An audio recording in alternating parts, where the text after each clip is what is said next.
My sister-in-law leaned toward the courtroom microphone and said, "Families don't normally keep receipts for kindness." She delivered the line softly, with both hands folded in front of her.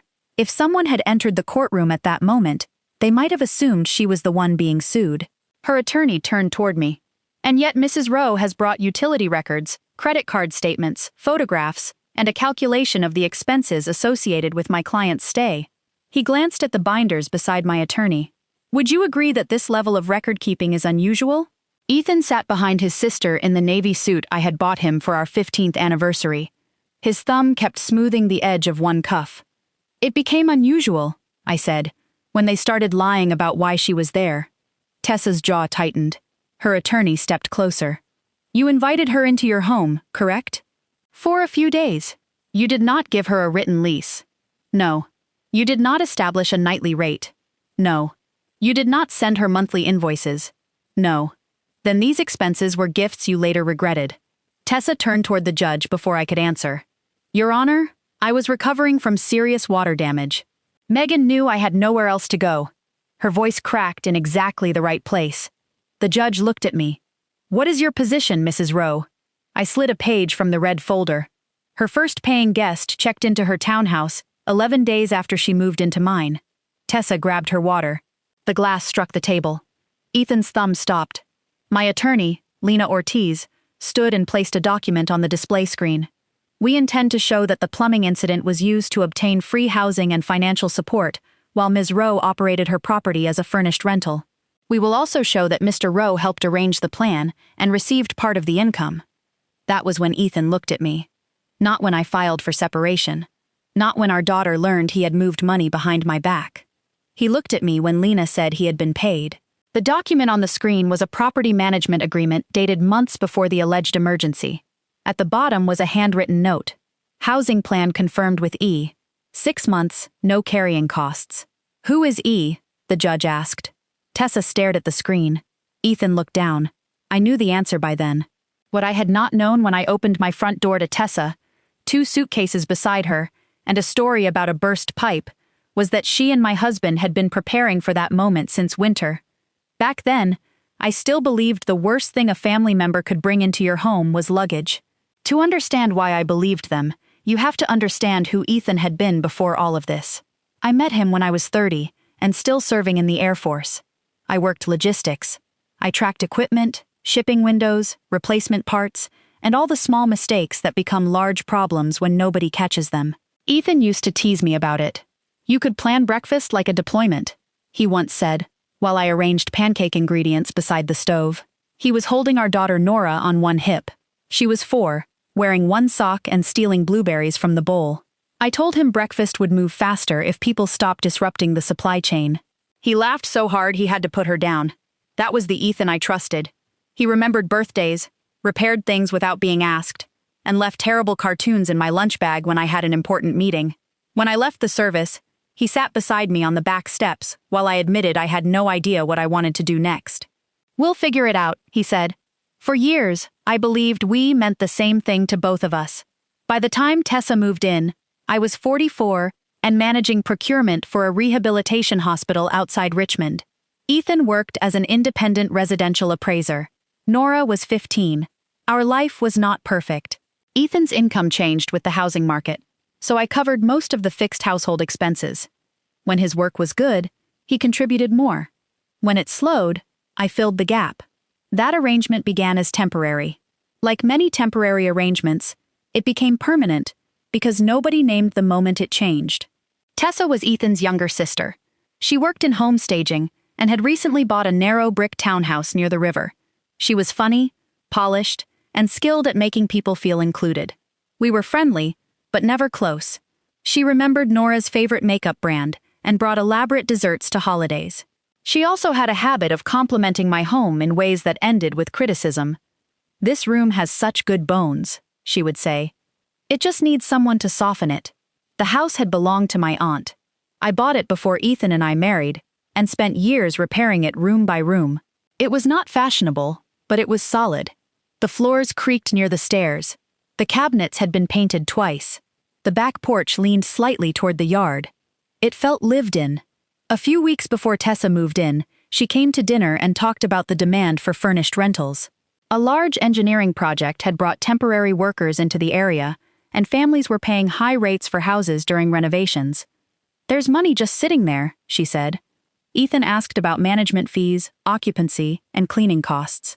Their conversation moved quickly. When I asked Tessa whether she was thinking of renting her townhouse, she laughed. "I would lose my mind if strangers slept in my bed." 2 weeks later, Ethan entered the bathroom while I was brushing my teeth. It was 6:40 on a Monday morning. He was already dressed. Tessa had a pipe burst. I rinsed my toothbrush. "How bad?" "Kitchen and part of the first floor.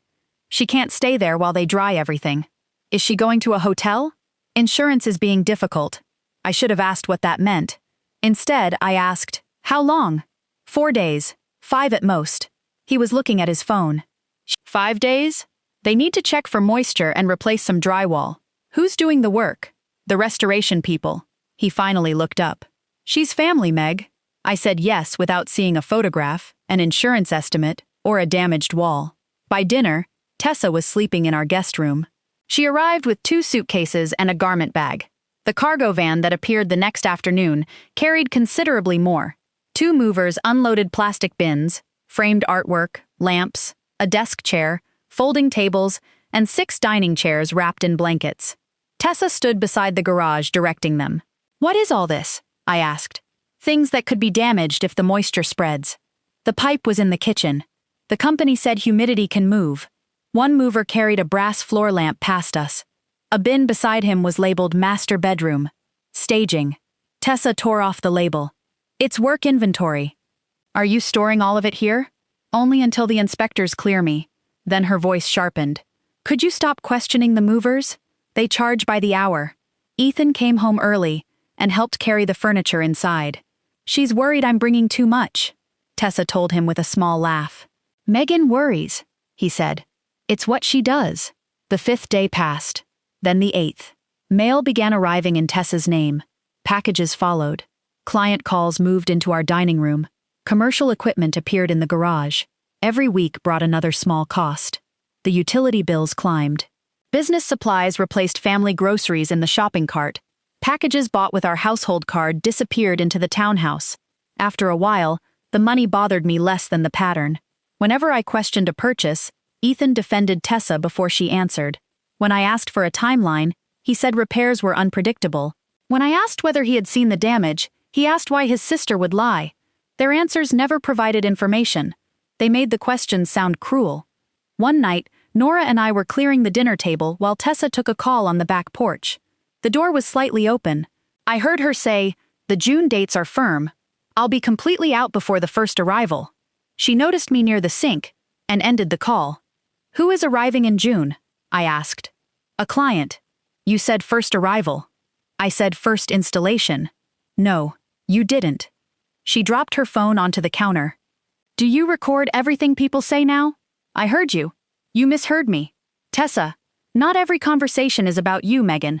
She reached for her water and knocked the glass onto the floor.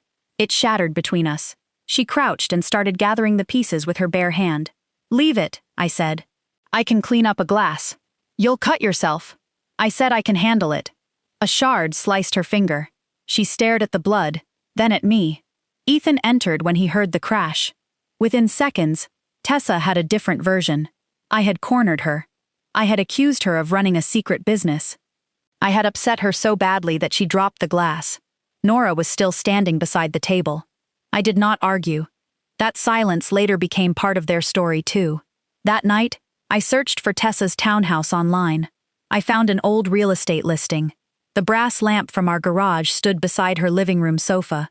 The 6 dining chairs were visible in the dining room. If the pipe had burst in the kitchen, why had furniture been removed from the 2nd floor? I saved the listing to my phone. 5 days had become 23. I stopped wondering whether something was wrong. I started wondering how long they had planned it. At the 1-month mark, I asked the 3 of us to sit down together. Ethan laughed when I called it a family meeting. "We're not a corporation." "No. Corporations document expenses." Tessa was working on her laptop at the kitchen island. "I can leave," she said. "No. This concerns you." I placed a notepad on the counter. I had written 3 items: move-out date, household contribution, garage use. Our expenses are up more than $1,100, I said. I need to know how long this will continue. Tessa looked at the bills. I'll contribute when the insurance money arrives. How much? I don't know. Then let's agree on an amount now. Her eyebrows lifted. I didn't realize this was a financial arrangement. You have been here 6 weeks. I thought I was staying with family. You are. Then why am I being billed? Ethan leaned against the refrigerator. She's dealing with contractors and lost income. I'm asking for a written agreement. Tessa's fingers curled around the edge of her laptop. There it is again. What? You need everything written down so you can use it later. Use it for what? She looked at Ethan. You said she would do this. The kitchen went quiet. Ethan straightened. Tessa. No. She's been collecting evidence since I arrived. Nobody had used the word evidence before. What evidence? I asked. She glanced toward the stairs, where Nora had appeared. I meant receipts. You said evidence. I'm upset. Evidence of what? Ethan pushed away from the refrigerator. That's enough. Nora opened the refrigerator, took out a yogurt, and went upstairs without a spoon. Tessa promised to transfer $500 by Friday. She made that one payment. There were no others. As the weeks passed, small privileges became assumptions. The guest room became her office. A shelf in the refrigerator was labeled with her name. When I removed the label, she replaced it with a larger one. I found her making coffee the next morning. This is my refrigerator, I said. I know whose house it is. You remind me constantly. I asked you not to label the shelves. And I asked you not to touch my food. I paid for most of it. She slammed a cabinet. 2 mugs struck together. Your kitchen, your garage, your card, your rules. They are my card, and my house. Ethan lives here too. She said it, as if his presence gave her rights that my ownership did not. A few days later, Nora's school notified me that her lunch account was overdue. The amount was small, but I knew I had funded it. The transfer had failed because our household balance was lower than expected. 3 days earlier, Ethan had moved $2,500 to an account labeled E-Row Consulting. I waited until Nora went to bed. Why did money leave the household account? It was business income I needed to hold for taxes. It came from our account. It was deposited there by mistake. Who paid you? A client. Which client? He picked up his phone. You don't review my appraisal files. I review money removed from the account paying our bills. I'll put it back. He did, 2 days later. At the time, I treated the return as proof that the problem had been corrected. Later, I learned the money came from Tessa's rental income. The story about me was already spreading. Tessa told Ethan's relatives I had become controlling. Ethan told mutual friends that my military habits had grown more intense. They described true events without context. I asked for receipts. I photographed equipment blocking the water heater. I questioned unexplained transfers. In their version, I monitored a vulnerable woman recovering from a disaster. I discovered the story at Ethan's mother's birthday lunch. His cousin Marla asked whether I was feeling more settled. Settled about what? Her expression shifted. Tessa said things have been tense. Across the table, Tessa cut a piece of chicken into 4 small squares. What did she say? Marla glanced at her. Nothing specific. Tessa dropped her fork. Oh, for God's sake, Marla. Don't make it sound like I started a campaign. Nobody had accused her of starting a campaign. She laughed and picked up the fork. I only said Megan has been under pressure. In the car, I asked Ethan what he had told his family. They're concerned because you've been documenting everything. The bills? Not just the bills. What else? You took pictures of the garage. You searched for Tessa's property online. I turned toward him. How do you know what I searched? Tessa saw it on your phone. My phone was locked. You must have left it open. Why were you discussing my phone? You've been looking for evidence against her. There was that word again. I was trying to understand why furniture from upstairs had to be protected from a kitchen leak. He exhaled. You hear yourself, right? What do I sound like? Suspicious. I am suspicious. Of my sister. Yes. He pulled into our driveway. She is going through a difficult time, and you've turned her stay into an audit. She has been here for 2 months. She has nowhere else to go. Have you seen the damage? His hand remained on the ignition. I trust her. That wasn't my question. He got out of the car. The next morning, Tessa was waiting in the kitchen with 2 cups of coffee. I think we should clear the air. I remained standing. I never intended to disrupt your household, she said. When will your house be ready? The contractor won't commit. What company is doing the work? Her hand stopped around the cup. Why? So I can understand the schedule. They can't discuss my claim with you. I didn't ask them to. This is what Ethan means. What does he mean? You make people feel like they're being investigated. You told his family I have control issues. I said you seemed overwhelmed. You told Ethan I searched your records. You searched my property. Public information. She set the cup down. You have spent your entire life making lists because you don't know how to trust people. The sentence landed harder than anything else she had said. Ethan knew how difficult leaving the military had been for me. He knew structure had helped me build a new life. Tessa only knew because he had told her. Her eyes flickered toward the doorway. She had gone too far, not because the comment was cruel, but because it revealed how much they had discussed. I need a move-out date, I said. I'll speak to my brother. You are speaking to the homeowner. She stood so quickly that the chair scraped the floor. Maybe Ethan was right. Maybe we should have handled this without involving you, until everything was settled. The words stopped both of us. Handled what? The repairs. You said until everything was settled. You're twisting my words. She carried the untouched coffee upstairs. That afternoon, Ethan sent me a message. Stop threatening Tessa with eviction. She has rights after staying there this long. I had not used the word eviction, but they had already investigated what rights she might acquire by remaining in my home. By August, our marriage had narrowed into transactions and denials.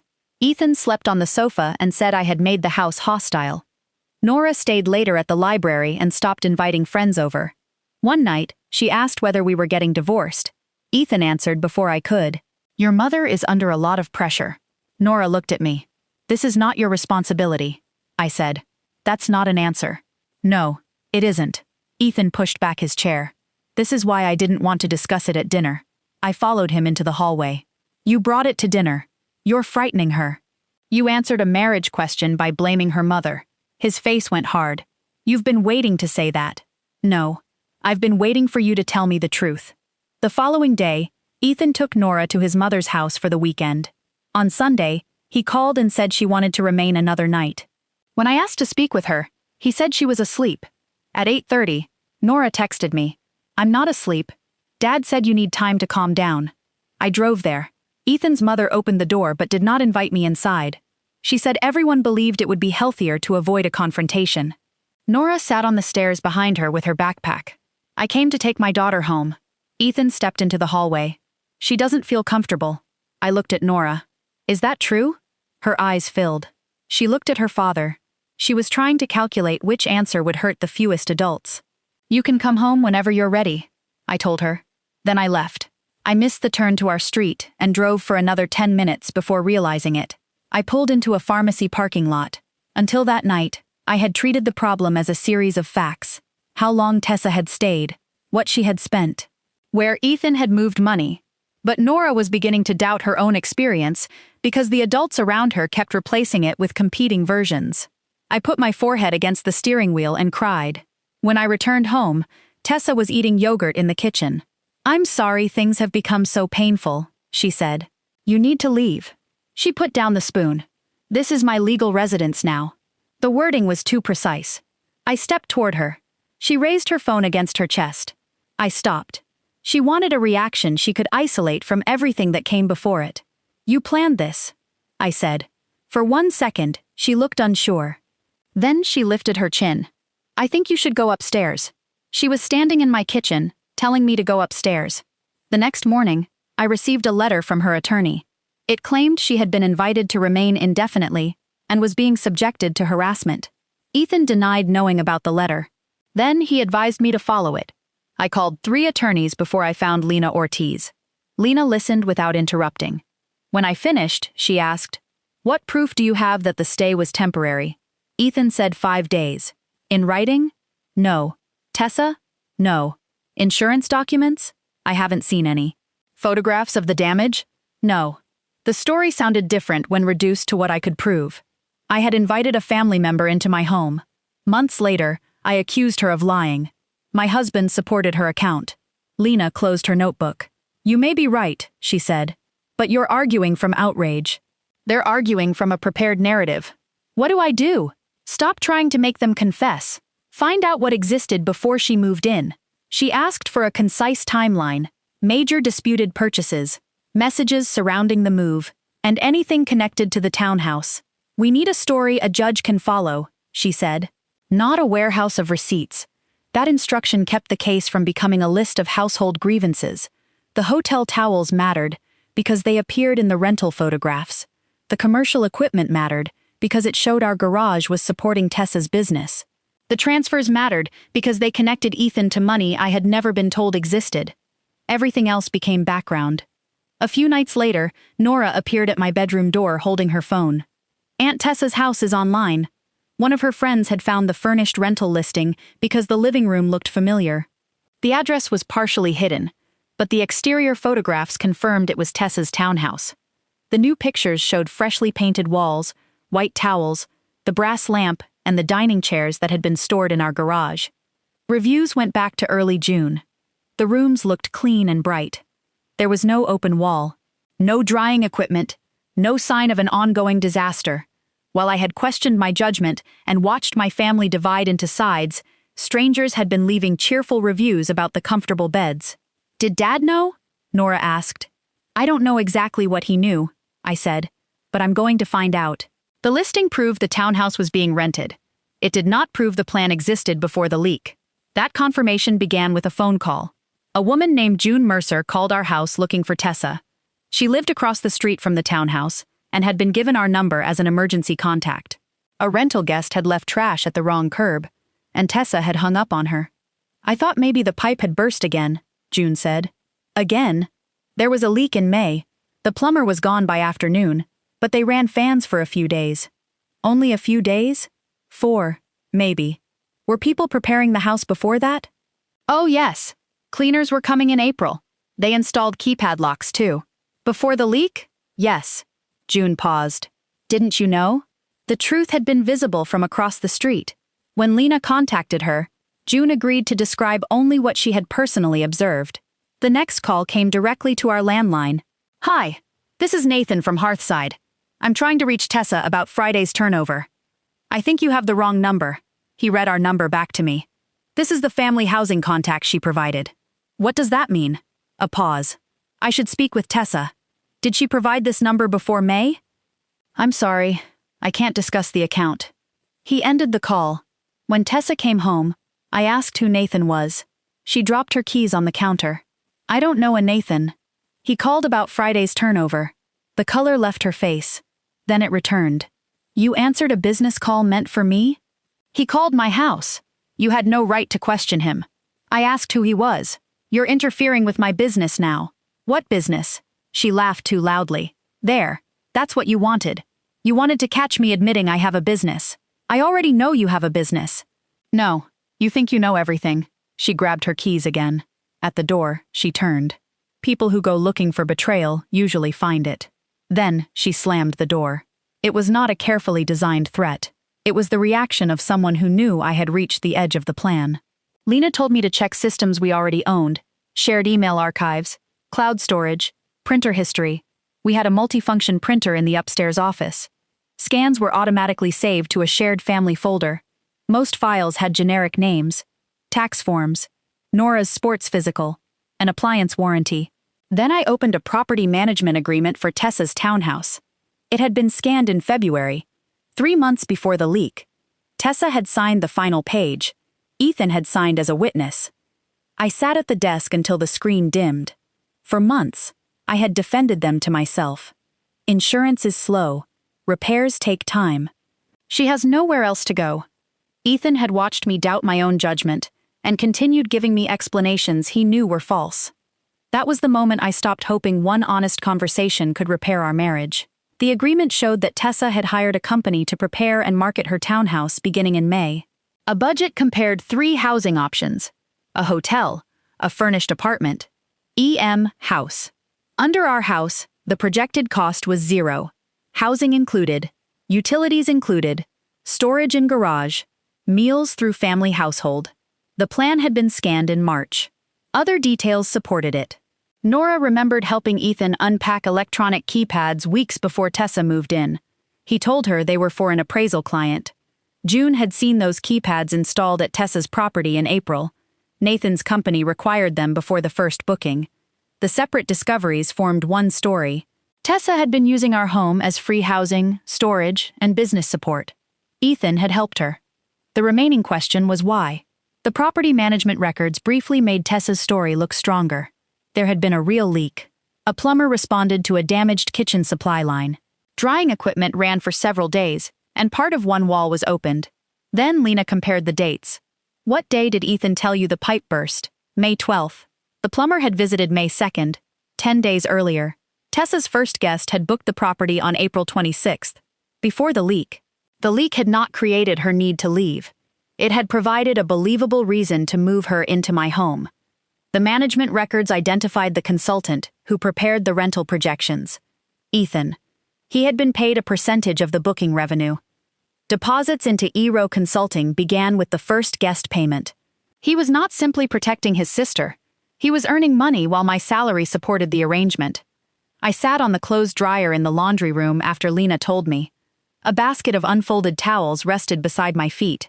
I remembered Ethan assembling Tessa's office chair, replacing the card after I canceled it. Taking Nora to his mother's house. Each time I approached the truth, he had protected the income. There had been no single moment when he became someone else. There had been a series of choices. A private conversation, a withheld detail, a charge on my card, a transfer after my paycheck arrived. Then larger choices. Using Nora, calling my questions instability, helping Tessa claim rights in my home. He had not been trapped by his sister. He had chosen the plan each time it required another lie. Nathan later agreed to speak with Lena. He remembered Ethan because Ethan negotiated aggressively. According to his notes, Tessa would stay with family through the fall so she could avoid paying for 2 households while the rental stabilized. Nathan assumed I knew. Did Mr. Rowe say his wife had agreed? Lena asked. He said family housing was arranged. Did he mention water damage? Not until May. The leak appeared in a later email. Ethan wrote that the plumbing incident would make the transition easier to explain. Tessa had already accepted bookings. She needed to leave the townhouse. Ethan knew I would reject a 6-month stay, business storage, unrestricted card access, and full household support. A sudden emergency reduced the proposal to one emotional question. Would I help family? They had made sure I never heard the actual terms. By the time the civil hearing began, Ethan and I had been separated for nearly a year. Nora lived primarily with me and saw her father under a schedule they had worked out with a counselor. Tessa testified first. She said she believed I had invited her to remain as long as necessary. Did Megan tell you that directly? Lena asked. She welcomed me into her home. That was not my question. Tessa glanced at her attorney. No. Did she say the stay would be free? I believed family members did not charge one another. Did she ask you to contribute? Eventually.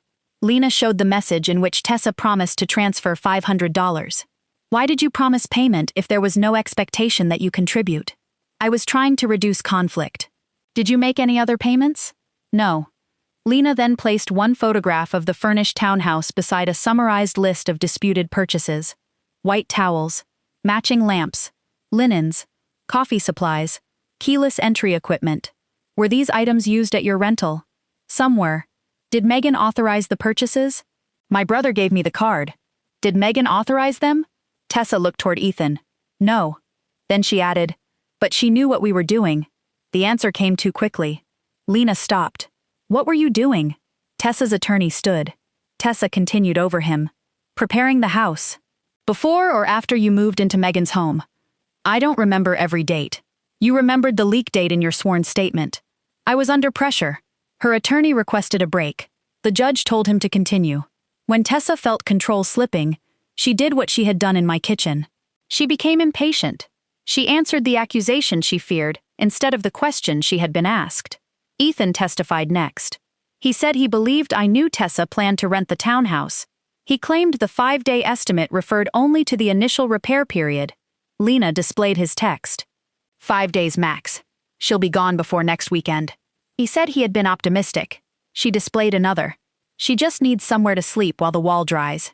He said he had simplified the situation because I was busy. Then Lena showed the February agreement bearing his signature. When you sent these messages, did you know your sister had already contracted to operate the property as a furnished rental? Yes. Had she accepted a booking? I believe so. Did she expect to remain outside the townhouse through the fall? That was one possibility. Did you disclose that possibility to your wife? I thought Tessa had. Tessa turned toward him. It was one quick look, but it revealed the limits of their loyalty. As long as the plan worked, they stood together. Once consequences arrived, each expected the other to carry the blame. Ethan admitted providing market analysis and helping set the rental rates. He admitted that part of his compensation depended on revenue. Did the business become more profitable when temporary housing was listed as zero? Lena asked. Yes. Did you know the zero-cost housing was your wife's home? It was our home. Who paid the mortgage during that period? Megan. The utilities? Mostly Megan. The credit card? She made the payments. Whose income funded the household account? He rubbed his cuff. Mostly hers. Lena sat down. Nathan testified remotely. He described the February planning meeting and identified both Ethan and Tessa. Tessa said she would stay with her brother, he explained. Did Mr. Rowe correct her? No. Did either of them say the arrangement was uncertain? No. Did they say Mrs. Rowe had agreed? Nathan paused. Mr. Rowe said it was handled. June's testimony was shorter.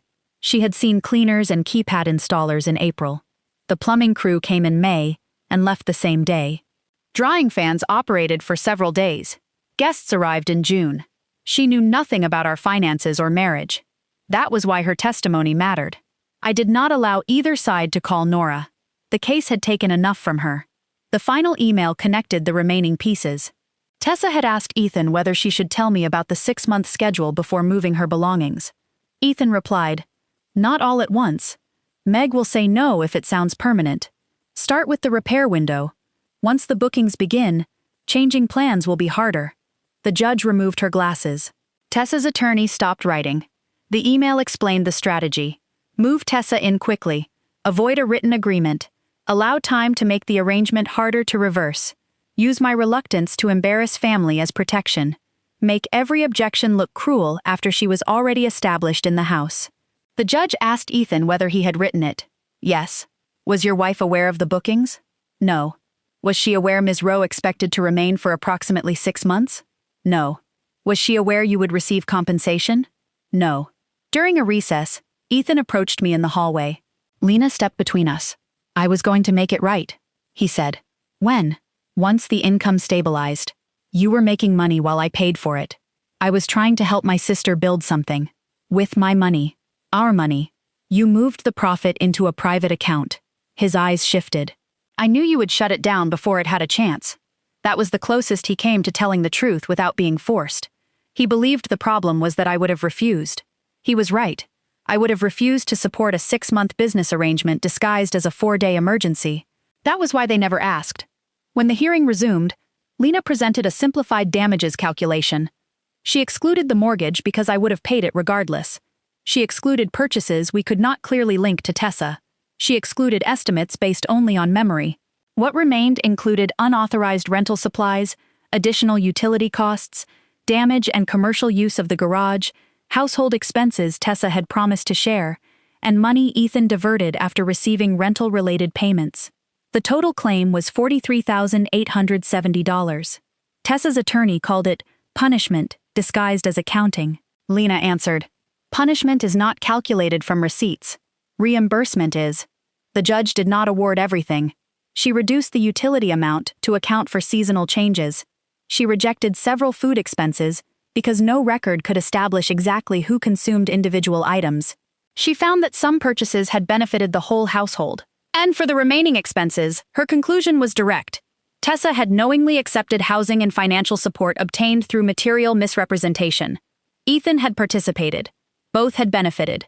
The judge awarded me $38,460, plus part of my legal costs. Nobody was arrested. Tessa was not led from the courtroom in handcuffs. Ethan did not lose everything in one afternoon. Real consequences moved more slowly. Tessa agreed to a payment plan, missed 2 installments, and eventually sold the townhouse. The remaining judgment was paid from the proceeds. Her rental business closed. Ethan's consulting income and the money he diverted were addressed during our divorce settlement. He kept his appraisal business. I kept the house. The hardest consequence for him was his relationship with Nora. I never asked her to choose between us. I never showed her the email. She learned enough from counseling, from the separation, and from his changing explanations. For a while, she saw him every other weekend, then less often. Later, more again, after he stopped using their time together to defend himself. Their relationship did not disappear. It changed shape. Tessa sent me one message after the judgment. "I hope you're satisfied." I read it while standing in a store beside a display of white bath towels. Then I deleted it. Satisfaction was not the word. Winning did not restore the marriage I thought I had. It ended the argument over whether that marriage had been used against me. The guest room remained empty for almost 4 months. Then Nora asked whether she could turn it into a study room. "The light is better in here," she said. That had once been Tessa's reason for taking over the dining room. Nora dragged the desk toward the window. We painted the walls pale green. She chose inexpensive shelves and assembled one backward. I held the side panel while she worked out what had gone wrong. Soon the room held textbooks, uncapped pens, and a coffee mug filled with makeup brushes. It became ordinary again. I kept the case records in one box in the attic. The utility alerts stayed active on my phone, but they stopped frightening me. When the water bill increased 1 month, I checked the basement and found a leaking valve. Not every irregularity was betrayal. That mattered. Tessa has not entered my home since the day she left. I am told she still believes I humiliated her over money.